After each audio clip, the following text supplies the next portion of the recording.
It's where we begin our coverage with 17's Jason Galvin live with a look. Jason?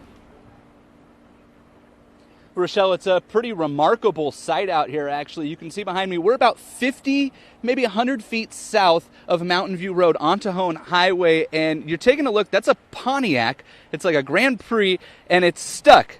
The driver this morning, about 4 a.m., decided that he needed to drive through to get to work and misjudged the flooding through the area here. And as you can see, it's still flowing very, very fast pace through here. Lots of water coming through what was a creek is now a river, essentially. And that Pontiac actually got stuck. First responders had to come and help the driver get out. Not as bad now as it was this morning, but this whole area has been closed since about 4 a.m. when the car got stuck there. It was actually closed before that, and the driver drove around signs warning not to come through here. Tejon Highway is closed from Mountain View Road all the way down to Panama, and in both directions for that matter. And it's not the only street that's closed out here. Lots of streets are closed. I want to bring Officer Robert Rodriguez in now from the California Highway Patrol. And Officer Rodriguez, I guess this is a great example, right, of why it's important not to drive around those lane closures. Just because it looks like I might be able to drive through, clearly not the case here. This is a perfect example. You never know what's going to be underneath that water.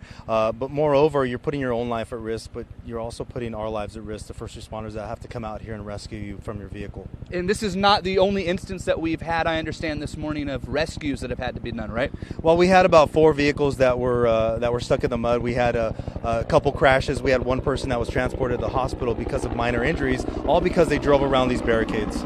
That's a Kern County Sheriff's helicopter flying over, no doubt doing some more reconnaissance on the area right now.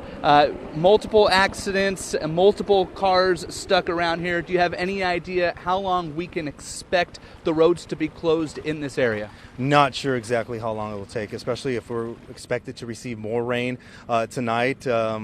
People around this area can expect even worse conditions tomorrow. All right, thank you, Officer Rodriguez. Officer Robert Rodriguez with the California Highway Patrol, and as he said, still no timetable on when these could reopen, and there's a pretty good chance that they won't reopen until at least tomorrow because of that weather that is expected to come in later on tonight. I'm live in Southeast Bakersfield, east of Lamont. Jason Galvin, 17 News.